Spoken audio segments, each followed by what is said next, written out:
Hello, welcome to Meera's melt channel. இன்றைக்கி நம்ம சேனலில் ஒரு சுவையான கேக் எப்படி பண்ணுறதுன்னு பார்க்கலாம். இது நான் எதில் பண்ணியிருக்கேங்கிறத நீங்கள் கொஞ்சம் யோசிச்சு வைங்க. நான் இந்த வீடியோ எண்டில் சொல்கிறேன். ஸ்க்ரீனில் காமிக்கிற எல்லா பொருளையும் ஒன்றா சேர்த்து மிக்சியில் நல்லா ஃபைன் பேஸ்ட் மாதிரி அரைச்சிக்கணும்.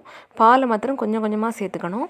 வெனிலா எசன்ஸ் அல்லது ஏலக்காய் போட்டு சேர்த்து அரைச்சிக்கணும். ஒரு அலுமினியம் செப்பரேட்டில் வெண்ணெய் தடவி இந்த மாவை கொட்டி ரெடி பண்ணி வச்சுட்டு, ஒரு குக்கரில் ஒரு 1/2 இன்ச் அளவுக்கு சால்ட்டு போட்டு ஒரு ஸ்டாண்டு போட்டு நம்ம இந்த ரெடி பண்ணி வச்சுருந்த செப்பரேட்டர் உள்ளே வைக்கணும்.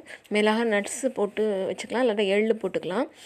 இதை ஒரு 45 நிமிஷம் சிம்லேயே வச்சு வேக விடணும். வெந்த உடனே எடுத்து வெளியில் வச்சுட்டு ஒரு கத்தியால் குத்தி பார்த்திடலாம். உள்ளே மாவு ஒட்டாமல் இருந்தாலும் நல்லா வெந்திருக்குன்னு அர்த்தம். இதை நல்லா ஆற விட்டு பீஸ் போட்டு சாப்பிட்டேலாம் ரொம்ப டேஸ்ட்டாக இருக்கும். இதில் கொக்கோ பவுடர் போட்டு கலந்தால் கொக்கோ கேக் மாதிரி இருக்கும். இது என்ன பவுடரில் பண்ணியிருக்கேன்னு சொல்கிறேன்.